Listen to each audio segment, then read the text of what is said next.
Never जज a book by its cover. ये कहावत शायद हर कोई जानता है। किसी किताब को हम उसके रंग रूप से नहीं खरीदते। जो किताबें पढ़ने के शौकीन हैं वो जानते हैं, हमेशा किताब के पीछे लिखा सार पढ़ने के बाद ही किताब खरीदने का फैसला लेते हैं। तो हम यही चीज इंसानों के लिए क्यों नहीं करते? इंसानियत इसी का नाम है। अगर हर इंसान दूसरे इंसान को उसकी पहली छवि से नहीं, लेकिन उसके मूल्यों के लिए, उसके हालात के संदर्भ के साथ देखे, तो शायद नफरत करना मुश्किल होगा। अरे, हम इंसानियत की बात करने वाले आपके रेडियो में बोल रहे इंसान कौन है ये बता दें। मेरा नाम है मानस और मैं हूँ गुलनाज। और इस एपिसोड के दरमियान हमारे साथ बनी रहेंगी हमारी रेडियो दोस्त अमानी। और हम आपके लिए लेकर आए हैं रेडियो नजरिया की खास पेशकश शहरनामा। हमारे शहर की रूह को महसूस करने की कोशिश करेंगे, एकता, समता और बंधुता की ओर कदम बढ़ाएंगे। इंसान के तौर पर जो चीज हम सबको जोड़ती है वो है इंसानियत। आज का शब्द है आलमे इंसानियत। आज हम देखेंगे अहमदाबाद शहर की इंसानियत के दाखिले, लेकिन उससे पहले गौर करेंगे इस शहर के ऐसे इतिहास के पन्नों की ओर जब लोगों ने अपने धर्म और अपनी इंसानियत दोनों का कत्ल किया था। ऐसा नहीं था कि शहर ने इससे पहले दंगे नहीं देखे हैं, लेकिन जब 2002 में फिर एक बार हमने हमारे देश के एकता भरे बुनियादी उसूलों को भूल के हमारे पड़ोसी पर जुल्म किया था। आलमे इंसानियत का अर्थ है इंसानियत के हालात, जिसकी गहराई में आज जाने की कोशिश करेंगे। बस्ती में अपनी हिंदू मुसलमान जो बस गए, इंसान की शक्ल देखने को हम तरस गए। आपको पता है, अहमदाबाद के इतिहास में दंगों के रिकॉर्ड्स काफी पुराने हैं। 1714 में दो मजहबों के बीच होली के अवसर पर तनाव पैदा हुआ था। उस रोज तनाव के इन दोनों मोहरों को कैद कर लिया गया था और उन्हें तभी आजाद किया गया जब दोनों पक्ष के नेताओं ने सुलह की। तब से लेकर 2002 तक काफी दंगों ने शहर को तोड़ा भी है और हमारी पहचान बनाई भी है।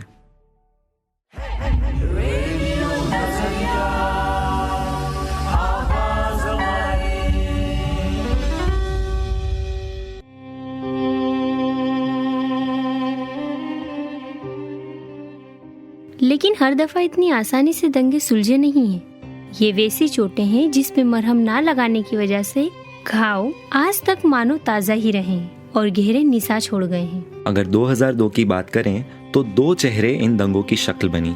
आज हम उन्हीं शक्लों से वाकिफ होंगे, उन चेहरों के पीछे की कहानियां सुनेंगे और ये चेहरों के पीछे के इंसान को जानने की कोशिश करेंगे। जो 2002 के समय अहमदाबाद में था, उन्होंने शायद कुतुबुद्दीन अंसारी का नाम नहीं सुना होगा, लेकिन उन्हें उनकी शक्ल से जरूर जानते होंगे। हर समाचार पत्र और न्यूज टीवी चैनल्स पे दो चेहरे दिखाई पड़ रहे थे। उन्हीं में से एक कुतुबुद्दीन अंसारी हाथ जोड़े, आंखों में पानी और असहायता की भावना लिए दिखाई दे रहे थे। इन आलमे दंगों से इनकी जिंदगी में क्या असर हुआ और इस घटना से इनके विचारों में कैसे वृद्धि हुई, आइए जानते हैं। कुतुबुद्दीन जी, मैं अमानी आपका स्वागत करती हूँ शहरनामा सेगमेंट में। आज हम आपसे बात कर रहे हैं आलमे इंसानियत के बारे में। आप हमारे श्रोताओं के लिए अपना परिचय दीजिए। मेरा नाम कुतुबुद्दीन अंसारी है और मैं अहमदाबाद शहर में रहता हूँ, रखियाल विस्तार के अंदर। सरसपुर में मेरा जन्म हुआ और अहमदाबाद की ही मेरी पैदाइश है और मैं यहीं पर अपना सफ़र कर रहा हूँ ज़िंदगी का। सिलाई काम करता हूँ मैं, टेलर काम, शर्ट का कारीगर हूँ और अभी घर से अपना काम कर रहा हूँ। नाम के अलावा मेरी पहचान क्या है? आम लोगों की तरह एक जो सामान्य इंसान होते हैं, मैं भी अपने आप को उन्हीं लोगों में से एक समझता हूँ।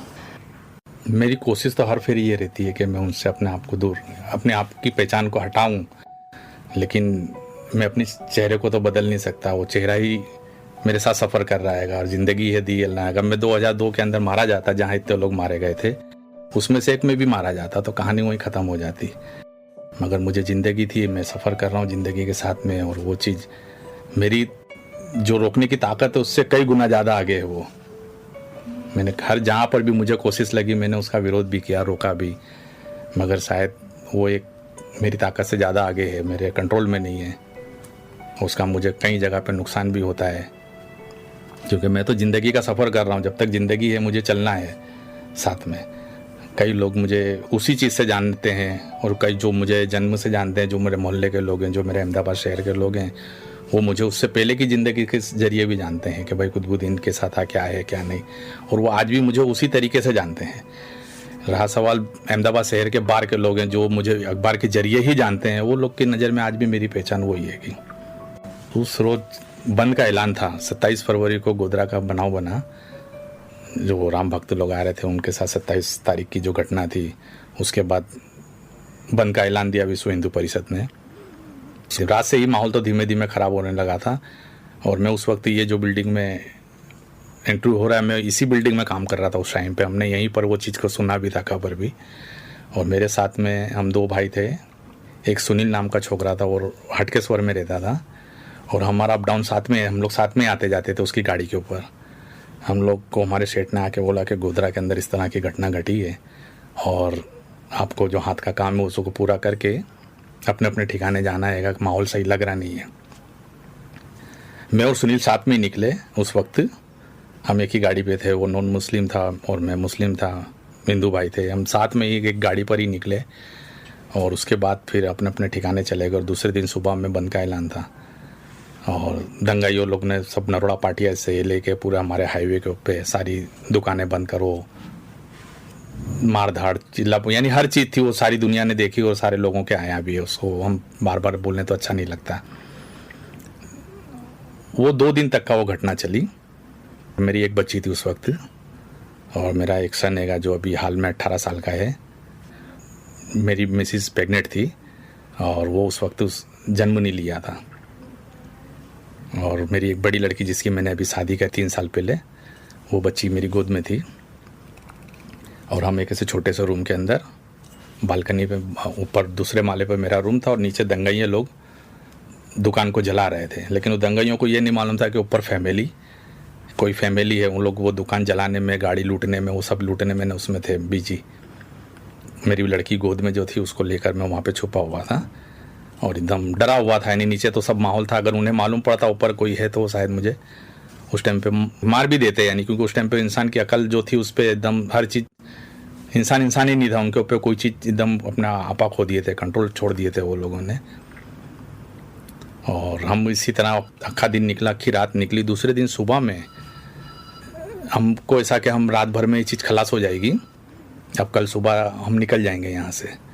मगर दूसरे दिन सुबह में भी वही चीज़ वापस रिपीट हुई और वापस रोड पे पब्लिक आने लगी और सारा पहले दिन का जो हालत थे वही दूसरे दिन भी होने लगे। हमारे हाईवे के ऊपर से रैपिड एक्शन फोर्स की पेट्रोलिंग की गाड़ी निकली। मेरे रूम में से एक छोटा सा सुराग था, उसमें से मैं रोड की जो कंडीशन थी वो देख रहा था कि रोड पे पब्लिक कितनी है, क्या हो रहा है, क्या नहीं हो रहा है। उसी बीच जब मैं थोड़ा सा झुक के और देखा तो मुझे रैपिड एक्शन फोर्स की गाड़ी दूर से दिखाई दी आते थे। वो 4-5 गाड़ियाँ थी। वो गाड़ियों को देख के जो दंगाइया थे जो हमारी दुकान तरफ जला रहे थे, बस्ती जला रहे थे, पहले वो सब इधर थे, रोड के इधर थे। मगर रैपिड एक्शन की गाड़ी को देख के वो पब्लिक सारी वापस अपनी साइड चली गई। और जो रोड पे दंगा करने वाले जो आगे थे वो लोग रैपिड एक्शन फोर्स को गाड़ी को देख कर ऐसे नारे लगा रहे थे। आवाज़ आ रही थी, मुझे सुनाई। मगर मुझे ऐसा लग रहा था कि रैपिड एक्शन फोर्स की गाड़ी अगर यहाँ से चली जाएगी तो मैं शायद यहाँ से अब निकल नहीं पाऊँगा, क्योंकि वो दूसरे दिन सुबह का मामला था। मेरी जो हिम्मत थी वो एक दिन पूरा निकल गया था, एक अक्खी रात पूरी निकल गई थी। और दूसरे दिन सुबह की बात कर रहा हूँ मैं।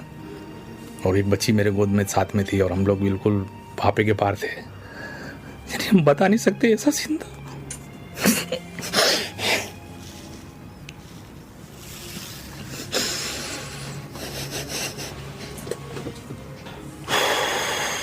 वो रैपिड एक्शन फोर्स को मैंने मेरे रूम में से आवाज़ लगाई, साहेब साहेब करके मैंने उनको चिल्लाया तो उनको ऐसा लगा कि कोई आवाज़ दे रहा है। उन लोगों को ऐसा लगा कि कोई आवाज़ दे रहा है। वो लोगों ने थोड़ा गाड़ी को ब्रेक करके नज़र घुमाया तो जब गाड़ी रुक गई तो मैं बालकनी में आ गया। रूम में से बाहर निकल के मैं एक सुराख में से देख रहा था। मैं उनको देख रहा था लेकिन वो मुझे नहीं देख पा रहे थे। मुझे फिर ऐसा लगा कि मैं उनको दिखूं तो वो मेरी मदद करेंगे। तो मैं बालकनी के अंदर आ गया और बालकनी के अंदर आते ही मैं उनके आगे एकदम अपनी जो कंडीशन थी वो खड़े होकर मैं उनके आगे विनती करने लगा। फिर उनमें से 1-2 जवान जब गाड़ी ब्रेक करी तो मैं बाहर निकला बालकनी में से, साहेब साहेब करके मैंने उन्हें हाथ दिखाया तो वो लोग गाड़ी हाईवे पे ब्रेक करके वो लोग हमारी चाली की तरफ आए। 2-3 जवान थे रैपिड एक्शन फोर्स के और मैं बालकनी में से उनसे विनती कर रहा था और वो मुझसे बात कर रहे थे, क्या हुआ बताइए। तो मिला साहब मैं कल से ऐसे मेरे बच्चे साथ में है मेरे और मुझे आप यहाँ से निकालिए, मुझे समझ में नहीं आ रहा कि मुझे जाना कहाँ है। क्योंकि सारी बस्ती जल गई थी। फ्रेंड की जो रोड की जितनी भी दुकानें थी, मकान थे, वो सारे जल चुके थे। मैं ऊपर था इसलिए मेरी बचत थी, अगर मैं नीचे होता तो शायद उस आग में मैं भी जल जाता। बहरहाल वो लोगों ने मुझे हिम्मत दी और मुझे नीचे उतारा। और मैं उस टाइम पे जो विनती कर रहा था तो सामने रैपिड एक्शन फोर्स के अंदर, गाड़ी के अंदर कोई पत्रकार लोग बैठे हुए थे। मुझे नहीं मालूम था कि कौन मेरी तस्वीर ले रहा है, क्या है क्या नहीं। मैं तो रैपिड एक्शन फोर्स से बात ही कर रहा था अपनी, मगर वो उनके पास गाड़ी के अंदर वो पत्रकार लोग एयरपोर्ट जा रहे थे उन बंदोबस्त के अंदर। तो वो लोगों ने, कोई के पास कैमरा था, वो बाद में मुझे मालूम पड़ी, वो 10 साल के बाद मुझे मिले, आर्को दत्ता नाम के फोटोग्राफर थे। तो आर्को दत्ता वो गाड़ी में सफ़र कर रहे थे। वो आर्को दत्ता से जब मैं मिला तो वो आर्को दत्ता साहब ने मुझे ऐसा बताया कि गाड़ी के अंदर हम बैठे हुए थे, हमने रैपिड एक्शन फोर्स को रिक्वेस्ट करी कि आप प्लीज़ वो बच्चे को निकालिए यहाँ से। उनका तो ऐसा था कि बस गाड़ी रोकना नहीं है, अपना को ये पत्रकारों को एयरपोर्ट पहुँचना हमारा यही काम है, हमको यही आदेश दिए गए हैं। मगर हम 3-4 पत्रकार अंदर ऐसे बैठे हुए थे जिन्होंने हम देख रहे थे आपको, जब आप बालकनी में आए तो हमने देख लिया था आपको। तो हमने वो उनके साहब को रिक्वेस्ट करी कि अगर हम यहाँ से अब चले जाते हैं तो वो बच्चे मारे जाएंगे, तो आप प्लीज़ उनको सेफ जगह करिए बोले, उसके बाद ही अपने चलते हैं, बोले आधी कलाक लेट जाएंगे हम। फिर वो उस टाइम पे वो रैपिड एक्शन फोर्स ने मुझे उतारा। मेरा रोड पे ही घर था, पीछे एक रास्ता था, वहाँ से मुझे थोड़ा आधा किलोमीटर तक का उन लोग ने मुझे खड़े रहे और मेरे को बोले आप जा सकते हो, अपने बचाव के लिए जाओ, चले जाओ।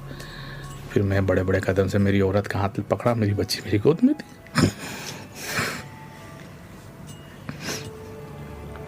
फिर उसके बाद तो मेरे को कई दिनों तक तो ये चीज़ की जानकारी नहीं थी कि मेरी कोई तस्वीर अखबार में आई है। फिर वो दूसरे दिन सारे मीडिया ने, सारे अखबारों ने उस चीज़ को, गुजरात के अंदर कल क्या हुआ था, सारे अखबार ने उसको दूसरे दिन उस तस्वीर के आधार पर गुजरात को स्टोरी रखी दुनिया के आगे कि भाई गुजरात के अंदर इतनी बड़ी घटना घट गई है कि अशोक परमार करके एक भाई थे, उनकी एक तस्वीर थी 27 तारीख की और 28 तारीख को बंद का ऐलान था। वो मेरी जो घटना घटी वो 29 तारीख की दूसरे दिन की हैगी, और वो तस्वीर ही अपने आप में अपनी सारी बातें कह देती हैंगी। मुझे ये एनर्जी एक हिंदू भाई से ही मिली है। 2002 के दंगों के बाद नर्वस हो गया था कि किस तरह से क्या कैसे ज़िंदगी निकलेगी, क्योंकि इतना सब देख लिए थे हमने कि वो हिम्मत बन नहीं पा रही थी। मगर वो अखबारों के जरिए ही, एक पूना के अंदर एक आनंद सराफ जी करके रहते थे, उनका नाम था आनंद सराफ। वो अखबार में, टाइम्स ऑफ इंडिया में, ये मिस्त्री चैम्बर्स का एड्रेस छपा था। उसने मेरा, टाइम्स ऑफ इंडिया वालों ने यहाँ मिस्त्री चैम्बर्स में ही मेरा इंटरव्यू लिए थे, आके मशीन पे बैठ के मैं काम कर रहा हूँगा। और वो मिस्त्री चैम्बर्स कुतुबुद्दीन यहाँ काम करते हैं, ये करके एक प्रिंट स्टोरी मीडिया में गई, पूना के अंदर छपी वो। तो वो आनंद सराफ जी ने वो मिस्त्री चैम्बर्स के आधार के ऊपर, उसमें मेरी दुकान का फ़ोन नंबर भी था यहाँ का, उन्होंने मुझे एक चिट्ठी भेजी पहले ये एड्रेस पे। फिर वो एड्रेस के अंदर आनंद सराफ जी का फ़ोन नंबर लिखेला था और ऐसा विनती करी थी उन्होंने उसमें कि कुतुबुद्दीन भाई अगर ये आप तक पहुँच जाता है तो आप प्लीज़ मुझे कॉल कीजिए, मुझे आपसे बात करनी है। अब वो जाना अनजाना इंसान बिल्कुल मेरे एड्रेस पे उछी जाए। सेठ ने मेरे को बोला भाई एक छोटा सा पर्चा आया तेरे नाम से। देखा मैंने, वो सुनील से ही मैंने पढ़ाया क्योंकि वो मराठी में लिखा था और सुनील जो था वो कोष्टी था, वो भी मराठी था। अच्छा, वो मराठी लिखने की भी आनंद सराफ जी ने वजह बताई। मैं बोला यार, तो बोले मैं चाहता था कि ये पर्चा तुम किसी हिंदू से ही पढ़ाओ।